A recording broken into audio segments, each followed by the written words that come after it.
ሰላም ጤና ይስጥልን ተመልካቾቻችን ከአንከር ሚዲያ ዝግጅት ክፍል ያክብሮ ሰላምታችንን እናቀርባለን። በወቅታዊ የኢትዮጵያ ጉዳዮች ላይ ትኩረት በማድረግ ከፕሮፌሰር መሐመድ ሐሰን ጋር የምናደርገውን ቆይታ ነው ይዘንላችሁ የቀረብነው። ፕሮፌሰር መሐመድ ሐሰን ጸሐፊ፣ ፖለቲከኛ እንደዚሁም ዲፕሎማት ናቸው። ዛሬም እንደ ወትሮ ሁሉ በኢትዮጵያ ጉዳዮች ላይ አተኩረን ሐሳብ የምንለዋወጥ ይሆናል። ፕሮፌሰር መሐመድ ሐሰን በጣም ነው ማመሰግነው። ዛሬም በስልክን የተገናኘነው በምስል ልንገናኝ አልቻልንም። እውነት ነው። አሁን እኔ ካለሁበት ቦታ ራቅ ብያለሁ።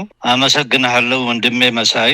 ፕሮፌሰር መሐመድ ሐሰን በቅርብ ነው የተገናኘነው። ብዙ ነገሮችን አንስተናል። አሁን ያለንበት ሁኔታ እንግዲህ በየዕለቱ አዳዲስ ክስተቶች የሚመጡበት አብይ አህመድ ካለበት አጠቃላይ ሀገራዊ ቀውስና ስጋት በመነሳት አዳዲስ ነገሮችን መሽቶ በነጋ ቁጥር እንድናይ ያደረገን እንገኛለን። እስቲ ውጥረቱን አጠቃላይ ኢትዮጵያ ያለችበት ሁኔታ ባለፉት ጥቂት ቀናት ውስጥ ምን አዳዲስ ነገሮች አሉ፣ ወዴት እያመራን ነው የሚለውን እንዴት እያየኸው ነው ፕሮፌሰር መሐመድ? እንደኛው ትልቁ ውጥረት ለስርዓቱ የፈጠረው የፋኖ የሰሞኑን የተለያዩ ድሎች ናቸው። የአብይ ጦር በአማራ መሬት ላይ ወሎ፣ ጎጃም ላይ እየተሸነፈ እንዳውም ከፍተኛ መኮንኖች እየተገደሉ እነዚህ አዋጊ ኃይሎች የሚባሉት ክፍሎቹም እየመነመኑ የመጡበት ሁኔታ ነው። ፋኖ የተስፋፋ ጠንካራ የሆነ ራሱን እያጠናከረ የአብዩንም አስተዳደር እዛ አካባቢ ላይ ሙልጭ አድርጎ ስላጠፋው አንደኛ በምንም መልኩ ሱኔ ፋኖን ሱሬውን አስወልቃለሁ ብሎ ይፈክር የነበረው ሁሉ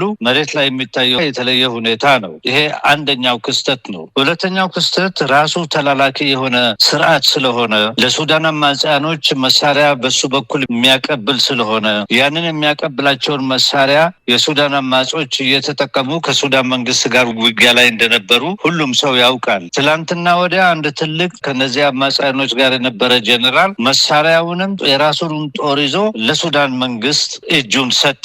እዛ ላይ ኢንተርቪው አድርገውት ነበር። ኢንተርቪው ላይ የተናገረው ምንድነው? አብዛኛው መሳሪያ ለኛ አማጽያኖች የሚመጣው ከኢትዮጵያ ነው አለ።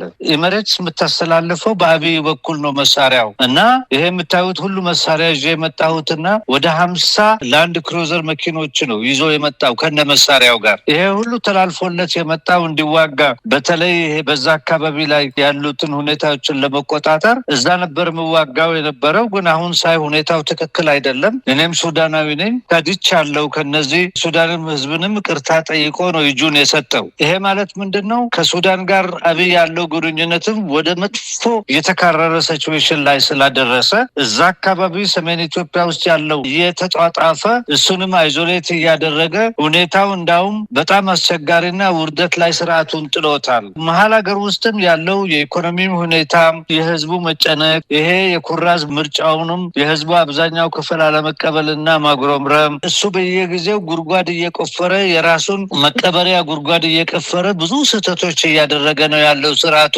ስለዚህ እኔ እንደማየው ከብዙ ሰዎች ጋርም ስነጋገር እንዳውም ቅርብ ጊዜም ከዛ ሀገር የመጡ ሰዎች ሲያናግሩን ኢትዮጵያ ውስጥ ስርዓት የሚባል ነገር የለም፣ መንግስትም የሚባል ነገር የለም። እኛ የምንፈራው እንዳውም ጣራው እኛ ላይ እንዳይወድቅና እንዳይፈርስና ሀገሪቷንም ትልቅ አደጋ ላይ እንዳይከት የሚል ስቴትመንቶች ናቸው ብዙዎቹ። ስለዚህ ይሄ የጽምዶው ሪሌሽን እየተስፋፋ ከሄደ ይሄ ስርዓት ብዙ ይቆያል ብዬ አላምንም። ፕሮፌሰር መሐመድ ነገሮችን በዝርዝር ጉዳዮቹ መመልከት የሚገባ ይመስለኛል። አሁን ከሱዳን ጋር የተያዘው አለ። የሱዳን ጦር ወደ ኢትዮጵያ ድንበር አካባቢ በጣም እየተጠጋ ነው። የአብይ አህመድ ሰራዊትም ወደ አሶሳ አካባቢ ይዞታውን እያስፋፋ ይገኛል። ምክንያቱም የአማጺው ቡድን ታጣቂዎች እየተዳከሙ መምጣታቸውን፣ ቁልፍ የሆኑ ቦታዎችን እየለቀቁ ከመምጣታቸው ጋር ተያይዞ ወደ ኢትዮጵያ ግዛት ዘልቆ ወታደራዊ የጦር ሰፈር የተሰጠው የመሐመድ ዳጋሎ ኃይል አስተማማኝ ሁኔታ ላይ አይደለም፣ እንደውም የበለጠም ጦርነቱን ጎትቶ ወደ ኢትዮጵያ ግዛት ውስጥ ያስገባል በሚል ስጋት አብይ አህመድ ሰራዊቱን ወደ አሶሳ አካባቢ እያሰፈረም እንዳለ ነው የሚነገረው። በዚህ ጉዳይ ላይ እንጀምርና ወደ ሌሎቹ እንመጣለን። ይሄ የአብይ አህመድ ጣልቃ ገብነት ኢትዮጵያን ከጎረቤት ሀገር ጋር ወደ ለየለት ፍጥጫ እንድትገባ አድርጓታል። በድሮን የሚያደርገው ጥቃት በአጸፋው የኢትዮጵያ አንዳንድ የድንበር አካባቢዎችም በሱዳን ጦር አማካይነት ጥቃት እንዲሰነዝርባቸው እያደረገ ይገኛል። ይህን ጉዳይ አብይ አህመድ እስከምን ሊገፋበት ይችላል?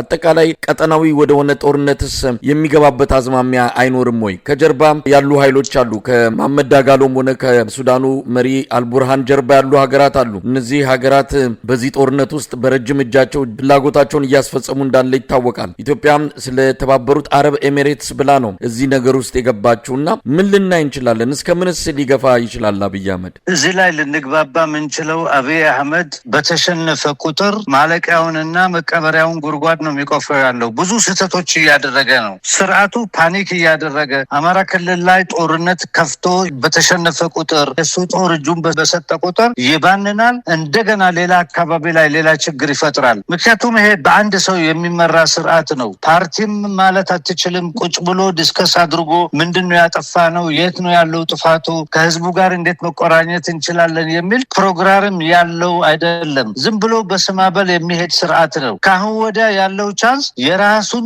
ጥፋት ማባዛት ብቻ ነው የቀረው። አሶሳ ውስጥና አሶሳ አካባቢ በነሽንጉል አካባቢ እንደገና ሌላ ፍሮንት መፈጠሩ አይቀርም። አማራ ክልል ላይ ከፈረሰበት ወደዛም እንደገና ጦር ከላከ ባለው አላየንስ እናንተን እዛም ድረስ መጥቶ ከሱ ጋር የሱን ጦር መደብደባቸው አይቀርም። ይሄ የሚያሳይ የሚጣጣር ግለሰብ ነው። እንደ ስርዓትም እንኳን ቁጭ ብሎ የሚያስብ አይደለም። ለምንድን ነው እሱ የራሱ ስርዓት አደጋ ላይ እየወደቀ ያለ እንደዚህ አይነት የሚሊተሪ አድቬንቸር የሚያደርግበት? እውነት ይሄ ሰውዬ ፖለቲሻን ቢሆን ኖሮ አመለካከቱ ሰፊ ቢሆን ኖሮ ያሉትን ኮንትራዲክሽኖቹን ሶርት አውት አድርጎ ይሄ ባዳሪ አፋሽ ይዘዋለሁ፣ ይሄ ደግሞ አሁን መስራት አለብኝ ብሎ ማስቀመጥ ሲገባው በሁሉ መልኩ በየቦታ ሄዶ ጉድጓድ ውስጥ ይገባል። ይሄ የአንድ የሚሞት ስርዓት ቴምፕሬቸር ነው። እንደዚህ አይነት ስርዓቶች ሊመቱ ሲሉ እንደዚህ አይነት የተሳሳተ የስትራቴጂና የታክቲክ ስልት ያቀርቡና ይሞታሉ።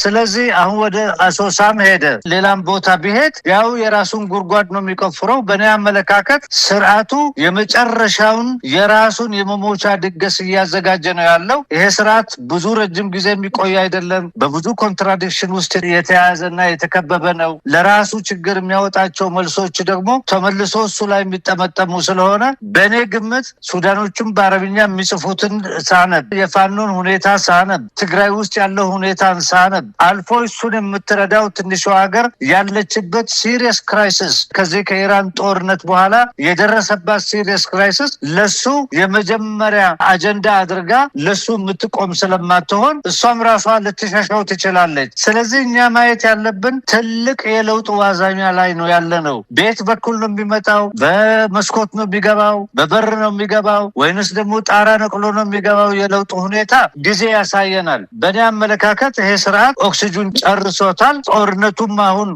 ባጭር ጊዜ እየተስፋፉ ነው ያሉት። ለራሱም ጦር እንኳ የሚያርፍበት ጊዜ የለውም። አልፎም ኦሮሚያ ውስጥም ያለው ሲቹዌሽን ከእጅ የወጣ ነው። ትልቅ ችግር ውስጥ ነው ኦሮሚያ ያለችው። ኦሮሞ ህዝብም ትልቅ ጣጣ ላይ ነው የወደቁት። ሌላም ኢትዮጵያኖች እንደዛ አይነት ሲቹዌሽን ስላሉ እኔ እንደሚመስለኝ ትግሉ በተፋጠነ ቁጥር እየተደናበረ የራሱን ጉድጓድ ይቆፍራል ነው የሚለው። የበሰበሰ ዝናብ አይፈራም እና ይሄ ሰውዬ ቤትም ቦታ እየተጋጨ መሞቱ አይቀርም። እንደው ፕሮፌሰር መሐመድ የአብይ አህመድ ወቅታዊ እርምጃዎች ላይ እንቆይና እንግዲህ 3 ወራት መንግስት እስኪመሰረት ድረስ ባሉት ጊዜያት የተለያዩ እርምጃዎችን ለመውሰድ አቅዷል። ከነዚህም አንዱ የፋኖ ኃይሎች ላይ ጥቃት በመሰንዘር ማዳከም የተሰኘ ነው። ይህንንም አንድ በወታደራዊ ኃይል ነው፣ ሁለተኛም ከፍተኛ ገንዘብ በመመደብ የፋኖ መሪዎችን በጥቅም ከትግሉ እንዲርቁ ማድረግ ነው። እንግዲህ ሁለቱንም አማራጮች በስፋት እያካሄደ እንዳለ ነው የምንሰማው። በወታደራዊ እንቅስቃሴው እስከ ሰኔ 30 ድረስ ቀነ ገደብ አስቀምጦ መጠነ ሰፊ ጥቃት ከፍቷል። እስከ ዛሬ ባለው መረጃ ጥቃቱ ተቀልብሷል። ከፍተኛ ወታደራዊ መስመራዊ መኮንኖች እየተገደሉ እየተማረኩ እንዳለን የሰማነው። አገዛዙም ድል ቀንቶኛል ይላል። እንግዲህ ድል እንደቀናው የሚያሳዩ ማስረጃዎችን ማቅረብ የቻለበት ሁኔታ የለም። ፋኖዎች በቪዲዮም በተለያዩ መልኩ የተደገፉ ማስረጃዎችን በማቅረብ ምን ያህል ያገዛዙን ሰራዊት ኪሳራ ውስጥ እንደከተቱት ለኢትዮጵያ ሕዝብ እየገለጹ ይገኛሉ። እንደው ይሄ የማያባራ ዘመቻ አሁንም ቀነ ገደብ እየተሰጠ ቀነ ቀጠሮ እየተሰጠ አብይ አህመድ የኢትዮጵያን ልጆች እርስ በርስ እንዲፋጁ የሚያደርግበት ጦርነት ማቆሚያ እንደሌለው እየተረዳን ነውና እዚህ ላይ እንደው ምንድን ነው ማለት የሚቻለው? ቪዲዮዎችን ስንመለከት በጣም ያሳዝናል። ለአንድ ግለሰብ የስልጣን እድሜ ማራዘሚያ ተብሎ ይህ ሁሉ የኢትዮጵያ ልጆች በየጥሻውና በየገደሉ ወድቆ ማየት በጣም የሚያሳዝን ክስተት ነው። እዚህ ላይ ምን ማለት ይቻላል? እኔ የምለው ምንድነው ሰውየው የገባበት ችግር ከዛ በብልሃትና ሰፋ ባለመልኩ ህዝቡን አወያይቶ እወጣለሁ የሚል አቋም ያለው ሰው አይደለም። በጣም ግብታዊ የሆነ ሰው ነው። እስከ መጨረሻ ድረስ እኔ እነዚህን ክፍሎችን ወግቼ አሸንፌ ስልጣንን ቆጣጠራለሁ የሚል ጭንቅላቱ ውስጥ አለው። አሁን ግን ያለው ሁኔታ ፓኒክ ነው። ቶሎ ብዬ ይሄንን ካላደረግኩኝ እነዚህ ኃይሎች እኔን ያጠፉኛል፣ በየቦታ ፍሮንቶች እየከፈትኩኝ መዋጋት አለብኝ ነው የሚለው። የዚህ ያለፉት 2 ሳምንት ሲቹዌሽን በአማራ ክልል ላይ ቁልጭ አድርጎ የሚያሳይ የሚያሳየን ስርዓቱ ምንም ብልሃት እንደሌለው ለመነጋገር ፈቃደኛ እንዳልሆነ ራሱ ደግሞ ትልቅ ፓኒክ ውስጥ ላይ ነው ያለው። የሚቃወሙት ኃይሎችም እየተጠናከሩበት እየመጡ ስለሆነ የኃይል ልዩነቶች ቀስ ያሉ ዲቨሎፕ እያደረጉ ነው። ምናልባት የሱ ጦር ሊዋጋ የማይችልበት ሁኔታ ባላንስ ኦፍ ፎርሱ በጠቅላላ ተቀይሮበት አዲስ አበባን ከበው ሊቀመጡ ይችላሉ እነዚህ አሁን የሚታገሉ ሰዎች። ስለዚህ እኛ ማየት ያለብን ምንድነው አብይ ምን ያደርጋል አይደለም ጥያቄው። የሚታገሉት ክፍሎች በምን ስፒድ ነው ይሄንን የሱን ፕሮግራም አፍርሰው ህዝቡን አሰባስበው ወደፊት መራመድ ያለባቸው። ጦሩም ሞራል የለውም፣ የአገሪቷን በጠቅላላ የህዝቡ ሞራል ተሰብሯል፣ ኢኮኖሚውም ፈርሷል። ማንኛውም ሰው በአለም ውስጥ ስትጠይቀው ይሄ ሰውዬ የሚኖረው በብድር ሰዓት ነው። ሰዓቱን ጨርሶ በልቶ አልፏል። ስለዚህ እኛ ማየት ያለብን ኢትዮጵያኖች ውጭም ውስጥም ያለን ይሄ ሰውዬ መውደቁ አይቀርም፣ የሚወድቁበትም ዘይቤም በራሱ ትምከተኛ አመለካከት ነው። በየቦታ ጦርነት እየፈጠረ ለመነጋገር ፈቃደኛም እንዳልሆነ አሁንም ምርጫ አድርጋለሁ እንደገና 5 ዓመት አስተዳድራለሁ የሀገሪቷን ህገ መንግስት ቀይራለሁ ፕሬዝዳንት ሆናለሁ የሚል ህልም ያለው ሞኝ የሆነ ብዙ ነገር ወደፊት ማየት የማይችል ሰው ነው። ስለዚህ ሀገሪቷ ከዚህ በፊትም እንደነገርኩ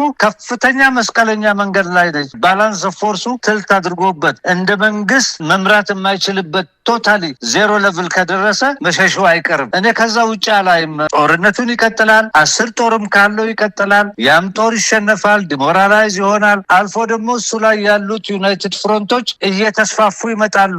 5-6 ዩናይትድ ፍሮንት ነው እሱ ላይ ያለው። በምን መልኩ ነው ሊያቆመው የሚችለው? በምንም መልኩ ከፋኖ ጋር ስምምነት ወይንም የንግግር እንትን የለውም። ከትግራይ ጋር ምንም ንግግር የለውም። ከሌላ ክፍሎች ጋር ምንም ንግግር የለውም። እንዳውም እኔ የምፈራለት ምንድነው ይሄ ጦርነቶቹና የሚታገሉት ክፍሎች ወደ ሌላ ክልሎችም ተባዝተው ይመጣሉ። ራሱ የአፋር ታጣቂ ኃይል ምናልባት ይሄ ከጅቡቲ ወደ አዲስ አበባ የሚመጣውን መንገድም ሊዘጋበት ይችላል። ከዘጋበት አንገቱ ተቆርጧል። ከ72 ሰዓት በላይ አዲስ አበባ ውስጥ ፔትሮል ሊኖር አይችልም። በዛም የአፋሮቹም የአማራውም እንፋኖ ምናምን አቋርጦ እስከ ደብረ ዘይት እስከ ከሞጆ በታች ድረስ መንገዱን ሊዘጉለት ይችላሉ። ይሄ ሁሉንም የሚያስጨንቀው እየተሸነፈ ነው ያለው። እኛ የህዝቡን ሞራል ነው ከፍ ማድረግ ያለብን። ይሄ ስርዓት ባጭር መሄድ አለበት። ታጋዮቹ ሞራል እንዲኖራቸው ያስፈልጋል። አገሪቷም እንዳትፈርስ በቆየ ቁጥር ይሄ የአገሪቷን ችግር እያስፋፋ ቫይረስ ስለሆነ ይሄ ቫይረስ በአስቸኳይ መጥፋት አለበት ከሚሉ ሰዎች አንዱ ነኝ። ፕሮፌሰር መሐመድ ሀሰን፣ ሌላው ከዚህ ከትግራይ ጉዳይ ጋር በተያያዘ ያለው ሁኔታ ነው። ሰሞኑን የአሜሪካ መንግስት የቪዛ እገዳ መጣሉን ተከትሎ በአሜሪካ ፖለቲከኞችም ጭምር ልዩነት የተፈጠረበት ጉዳይ ተነስቷል። እንዴት በአንድ ወገን ላይ ብቻ ማዕቀብ ይጣላል የሚል ነው። ባለፈው ተገናኝተን በዚህ ጉዳይ ላይ ተነጋግረናል። ትርጉም የሌለው ቢሆንም የሚያስተላልፈው መልእክት ግን በተለያየ መንገድ የሚታይ ነው የሚል ነገር ነው። ጉዳዩን በተመለከተ ዓለም አቀፉ ማህበረሰብ ትኩረት የሰጠበት ሁኔታ እንዳለን የሰማነው። ዛሬ የአውሮፓ ህብረት የትግራይ አስተዳደር ተነስቶ እነ ደብረ ጽዮን የፕሪቶሪያውን ስምምነት በሚጥስ መልኩ ክልላዊ መንግስት መመስረታቸውን አውግዘዋል። ከዚህ በተጨማሪም ህወሓት ሰራዊት ለመመልመል ያወጀውን አዋጅም በተመለከተ እንደዚሁ ስጋታቸውን በመግለጽ ከድርጊቱ እንዲቆጠብ ነው ያሳሰቡት። የተለያዩ አካላት ህወሓት ላይ ተመሳሳይ አቋም እያያዙ ይገኛሉ። ስለዚህ የማይቀረው ነገር እንኳን ቢመጣ ዓለም አቀፉ ማህበረሰብ አሰላለፉን ከማን ጋር ለማድረግ እንደሚችል ፍንጭ እያሳየ ነው። ይህ ደግሞ በመጪው ትብብር ላይ ተጽዕኖ ሊፈጥር ይችላል የሚለው ስጋት መነሳቱ አልቀረምና እዚህ ጉዳይ ላይ ስምን ማለት ይቻላል? አውሮፓኖቹ ትልቁ ስጋታቸው ይሄ ትልቅ ሀገር ከፈረሰ ብዙ ስደተኛ ይመጣብናል ከሚል ነው። ሀገሪቷ ወደ መፍረስ እየሄደች ነው። 2 ዓመት ተኩል እነሱ ዲቤት ሲያደርጉ ነበር በኢትዮጵያ ላይ ኢትዮጵያን ከራሷ ማዳን የሚል በአውሮፓ የውጭ ግንኙነት ኮሚቴ ተቋቁሞ ጥናትና ዲስከሽን ሲያደርጉ ነበር ያሉት። ጥናት በሚያደርጉበት ጊዜ ወጌሻ ማድረግ ይቻላል፣ አቀራርበን ወጌሻን አድርገን ይሄ ሀገር እንዳይፈርስ ታኮም ማስቀምጠንለት ቀስ ብለን እየረዳን። ምክንያቱም ሱዳንም ሁኔታ አለ፣ ሌላም ቦታ ሁኔታ አለ። ዋና ኮንሰርናችን ነገር አገሪቱ መፍረሷ ሳይሆን ሚሊዮን ስደተኞች ሊመጡብን ይችላሉ ከሚል ነው ኢትዮጵያን የሚያዩት ያሉት። ሌሎች ክፍሎች ግን አሁን ምንድነው የሚሉት? ኢትዮጵያ ፈርሳ ስደተኛ እንዳይመጣ ከተፈለገ አዲስ አበባ ላይ ያለው ስርዓት ምንም መቆጣጠር ስለማይችል ከአዲስ አበባ የበለጠ ኮንትሮል ስለሌለው ይሄ ስርዓትን ፑሽ አድርገን ካሉት ከሚታገሉ ክፍሎች ጋር እንዲወያይ ጠረጴዛ ላይ ማምጣት አለብን። ይሄ ደግሞ በጣም ይሄ ሴንተሪስቱ የሚባለው ክፍል ነው። ሌላኛው ደግሞ እንዳውም ፍርስትሬትድ ያደረገ ይሄ ሀገር መፍረሱ አይቀርም፣ እኛ ምንም ማድረግ አንችልም፣ አቅሙም የለንም፣ ዝም ብለን ከዲፕሎማቲክና ሊፕ ሰርቪስ ውጪ ምንም ማድረግ አንችልም፣ ኢትዮጵያኖች ከፈለጉ የራሳቸውን ሆምወርክ መስራት አለባቸው የሚል ሶስተኛ አቋም አለ። ስለዚህ እኛ ማየት ያለብን ምንድነው ኢትዮጵያ ውስጥ ለውጥ ሊያመጣ የሚችል ኢትዮጵያንም አረጋግቶ ወደ አዲስ መንገድ ሊያራምድ የሚችል የሚታገሉት ክፍሎች እየተዋሃዱ በመጡ ቁጥር የኢትዮጵያንም የወደፊት ህልውና መልስ እየሰጠ ይሄዳል። ስለዚህ እኛ መጨነቅ የለብንም። የምዕራብ ዲፕሎማቶች ይህንን አወሩ አላወሩም አይደለም ጥያቄው። ኢትዮጵያ ውስጥ ያለው ስርዓት ምን ያህል የኢትዮጵያን ህዝብ ልብ ትርታ ይሰማል የሚለው ጥያቄ ላይ ነው መነጋገር ያለብን። ምክንያቱም ለመነጋገርም ሰውየው ዝግጁ አይደለም። ከትምከትነት ተነስቶም የራሱን ምርጫ አድርጎ የራሱን ካቢኔትም ሊያቋቁም ይፈልጋል። ይህንንም ስራ ላይ ለማዋል ጦርነት ያውጃል። የራሱ ጦር ደግሞ ግቡ ሲላቸው ከነ ኦፊሰሮቹ በየቦታው እያለቁበት ነው ያሉት። ስለዚህ ኳሱ ያለው እነዚህ የሚታገሉ ክፍሎች ወደታቸውንና እውቀታቸውን በአስቸኳይ ጽምዷቸውን በሰፊ ደረጃ እያዘጋጁ ይህንን ስርዓት ባጭር ማጥፋት ያለባቸው እነሱ ናቸው። ኢትዮጵያ አዲስ ጅምር ያስፈልጋታል። በዱዓ የሚመጣ ነገር የለም። ቁጭ ብለን በምናወያየው ሊመጣ አይችልም። ይሄ ፋሽስታዊ የሆነ በጣም ጎሰኛ የሆነ ስርዓት፣ የአንድ ግለሰብ ስርዓት፣ የማንንም ህዝብ የማይወክል ስርዓት ካልተወገደ ጦርነቱ ይስፋፋል። በጦርነቱም ውስጡ ተቃጥሎ ይወድቃል። ይሄንን ነው የሚታየኝ። ዓለም አቀፉ ማህበረሰብ ለአንድ ወገን ያደላ የሚመስለው ነገር ግን እነሱ በሂደት በህወሓት ላይ ጫና በመፍጠር እንግዲህ ጫና እየፈጠሩ ያሉት ህወሓት ላይ ነው። የአብይ አህመድ አገዛዝ ላይ አይደለም። ወደ ድርድር እንዲመጣ ከጦርነት ይልቅ ሌሎች አማራጮችን እንዲጠቀም የሚያደርጉት ጫና ካለ እስካሁን አልተሰማም። ምናልባት ከመጋረጃው በስተጀርባ ይህንን ነገር እየገፉ ከሆነ የሰማነው ነገር የለም። ጫና የሚደረገው በህወሓት ላይ ነው። በእርግጥ ጫናው ምን ያህል ህወሓትን ቋሙን ያስቀይረዋል የምናውቀው እስካሁን ባለው ሁኔታ ምንም ነገር እንደሌለ ነው። ስለዚህ አንድ ወገን ጫና ላይ ተመስርቶ እነሱ መፍትሄ እናገኛለን ብለው የጀመሩት አካሄድ ምን ያህል ውጤት ያመጣል የሚለውንም በደንብ መረዳት ያስፈልጋል። ሌላው እንግዲህ ከዚሁ ጋር ተያይዞ የህወሓት ኃይሎች በትግራይ የጀመሩት እንቅስቃሴ በግራ በቀኝም ያሉትን የሚያሳስብ ጉዳይ ነው። በእርግጥ ምርጫ የለንም ብለዋል። ዘላቂ ሰላም የምትፈልግ ከሆነ ለከባድ ጦርነት ተዘጋጅ የሚል አባባልም አለ። ምናልባት ያ ያዋጣል ወይስ ሌላ አማራጭ አለ የሚለውም በደንብ ሊታሰብበት ይገባል። ፕሮፌሰር መሐመድ አሁን መሬት ላይ ያለው የጹምደው ውህደት ቲፒኤልኤፍን ብቻ ሲንግል አድርጎ ሊያወጡ የፈለጉት አንደኛ ከሱ ጋር ያሉት የትግራይ ብልጽግና ወይንም ደግሞ ትግርኛ የሚናገሩ ከአብይ ጋር ያሉ ብልጽግና የሆኑ ሰዎች ናቸው። እነሱ በተቻለ መጠን ድሮ ባላቸው ኮኔክሽን የራሳቸውን ዲፕሎማቲክ ስራ ይሰራሉ፣ የራሳቸውንም ስጋት ያስቀምጣሉ።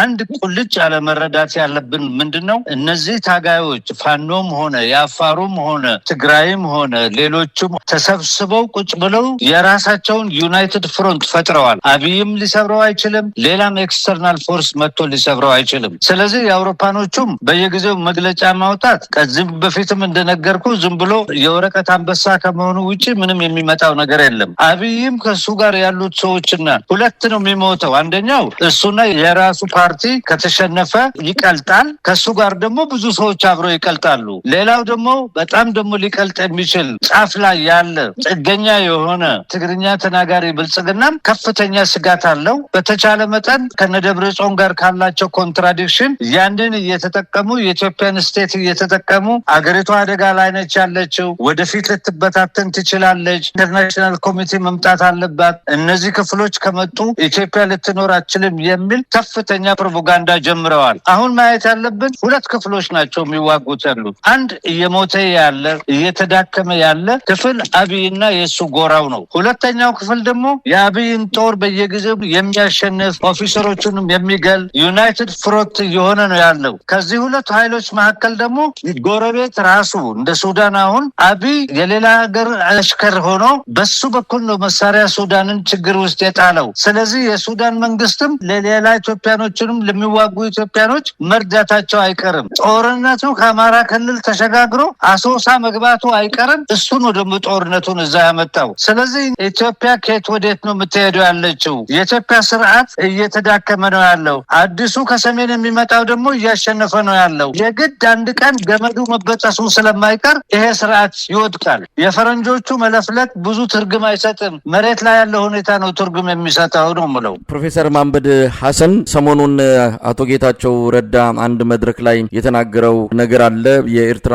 መንግስትና ህወሓትን በክፉኛ የተቸበት ንግግሩን አስመልክቶም የኤርትራው ማስታወቂያ ሚኒስትር አቶ የማነ ገብረ መስቀል በትዊተር ገጻቸው መልስ ሰጥተውበታል። ይታወሳል። ስለ ጌታቸው ስብዕና የትላንትናና የዛሬውን በማንሳት ጌታቸውን በተመለከተ ክፉኛ ትችት ነው ያቀረቡት። ጌታቸው ህወሓትን የተቸበት የኤርትራ መንግስትንም የተቸበት ሁኔታ የትላንቱን ጌታቸውን የታስቀምጠ ነው ይህንን እንቀበለው እንዴት በአንድ ራስ ሁለት ምላስ ይኖራል የሚል ጥያቄ እንዲያስነሳ የሚያደርግ ነው። ትላንት አብይን በዛ መጠን ሲራገም የነበረ አብይን ከፍ ዝቅ አድርጎ ሲገልጽ የነበረ ግለሰብ ዛሬ በተቃራኒው ሌላ ሜዳ ሌላ ሰፈር ተገኝቶ አብይን ከፍ የማድረግ ሌሎችን ደግሞ በፖለቲካም ሆነ በተለያየ መንገድ የከሰሩ አድርጎ የማሳየት ንግግር ነው እንግዲህ ያደረገውና እዚህ ላይ ምን ማለት ይቻላል? ብልጽግና አጠገብ ሆኖ ትግራይንም ሆነ ሌላውን አካል ማዳን ይቻላል ብሎ ያምናል ጌታቸው ረዳም። ሌሎቹን በአንድ ጉብራ በአንድ ከረጢት ከቶ ሀገር የሚያፈርሱ ብሎ ይገልጻቸዋል። ብልጽግናን ደግሞ ለሀገር የሚተጋ ሀገር የሚያድን አድርጎ ወስዷል።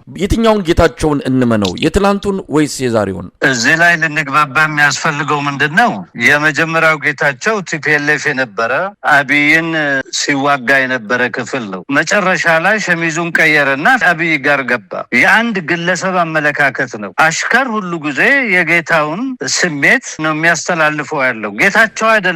ዋናው ጥያቄው ጌታቸውና እሱን የመሳሰሉ ትግርኛ ተናጋሪ የሆኑ የብልጽግና ሰዎች ራሳቸውንና ንብረታቸውን ለመጠበቅ ነው አብይ ጎያ ውስጥ የገቡት። ስለዚህ እነዚህ ምንም ለትግራይም ህዝብም የቆሙ አይደሉም፣ ለኢትዮጵያም የቆሙ አይደሉም። ለሆዳቸው የቆሙ የራሳቸውን ጥቅም ብቻ የሚፈልጉ ክፍሎች ናቸው። ስለዚህ ስለነጌታቸው ከማውራት አገሪቷ ውስጥ ያለው የፖለቲካና የኢኮኖሚና የሚሊተሪ ባላንስ ፎርስስ ላይ ነው እኛ ህዝባችን እንዲያውቅ የምንፈልገው። ጌታቸው መጣ አልመጣም አሽከር ነው፣ ሎሌ ነው። መጨረሻ ላይም ሸሽቶ ይጠፋ ይሆናል። የእሱ አርጉሜንት አይደለም እኔን አትራክት የሚያደርገኝ። ጌታቸውን ግን እንደዚህ እንዲያናግረው ያስገደደውና ያዘዘው አለቃው የአለቃው ጭንቀት ነው። አለቃው ስለተጨነቀ የራሱ ችግር ስላለው በሱ አፍ በሱ ምላስ ችግሩን ለመናገር ነው። ተናገር፣ አሽከርነትህ ምን ላይ ነው እና በደንብ ጥሩ አሽከር ሆነ ተናገር ብሎ ተናግሮታል። ስለዚህ ተነስቶ ስለ ኤርትራም ሊያወራ ይችላል። የተደናበረ የተምታታ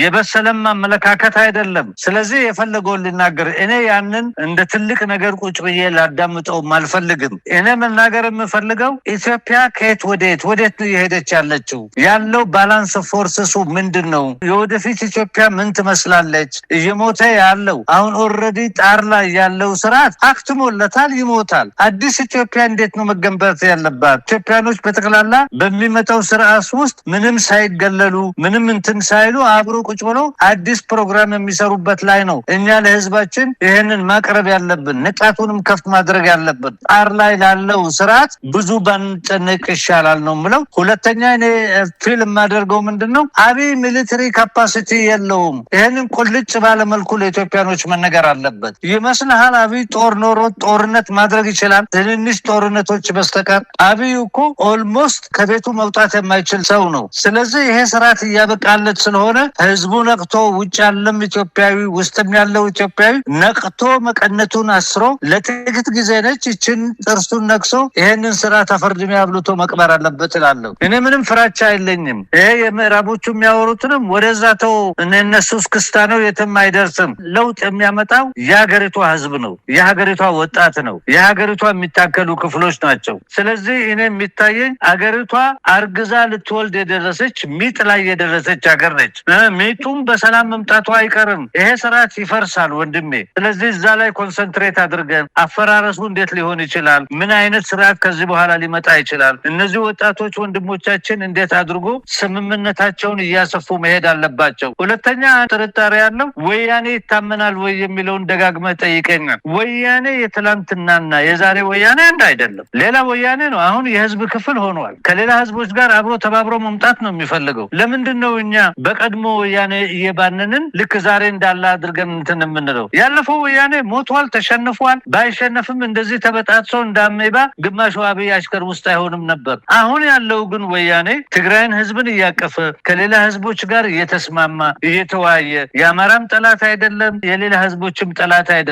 እንደ ሌላ ኢትዮጵያኖችም ደግሞ ራሱን ነፃ አውጥቶ ከሌላ ኢትዮጵያኖች ጋር አዲስ ሀገር መገንባት ብታገል ምን ችግር አለው? እኛ የድሮ ወያኔ የነበረው የፖለቲካል ስልጣን እና አመለካከቱን ነው የተቃወም ነው እንጂ እኛ የትግራይን ህዝብ በጅምላ አልተቃወምኩም። እኔ አሁን ግን ያለው ሁኔታ ትግራይ ህዝብንም ለማጥፋት መስኮቱንም በሩንም ምኑንም ዘግቶባቸው ህዝቡ ችግር ላይ እንዲወድቅ አድርጎ ከነሱ መካከል አሽከሮች ገዝቶ አጠገቡ በቮድካና በውስኪ ያሰከራቸው ያወፈራቸው በየሆቴል ሞላው የትግራይ ህዝብ ግን ድንብሎ ምታግም ምግብ እንኳን እንዳይገባለት አድርጎ ባጀቱን ዘግቶ አሰቃይቶ ሊገዛቸው ነበር የፈለገው። እነሱ ግን አሁን ቀስ ብሎ ይሄንን አደራጅተው ከጎረቤታቸውም ኤርትራ ጋር ተስማምተው ከሌላ ህዝቦችም በአካባቢያቸው ተስማምተው እየታገሉ ነው ያሉት። ለዚህ አቋማቸው እሰየ ነው። አብሮ ከሌላ ኢትዮጵያኖች ጋር የመሳተፍ ግዴታ መብት አላቸው። ከተታገሉ እሰየ ነው። ይታገሉ፣ ይምጡ ከኛ ጋር ተደባልቀን እኛ ሀገራችን ነጻ ማውጣት እንፈልጋለን። ከአሁን ወዲያ እንዳው ዝም ብሎ ግራና ቀኝ ከማውራት ይልቅ ቀጥታ ፖይንቱ ላይ አነጣጥረን መምታት አለብን እላለሁ። በጣም ነው የማመሰግነው ፕሮፌሰር መሐመድ ሀሰን። በወቅታዊ የኢትዮጵያ ጉዳዮች ላይ የተወሰኑ ሀሳቦችን የተለዋወጥንበት የዛሬው ዝግጅታችን ይመስላል። በአንከር ሚዲያ ታዳሚዎች ስም ከልብ አመሰግናለሁ። እኔም በጣም አመሰግናለሁ መሳይ።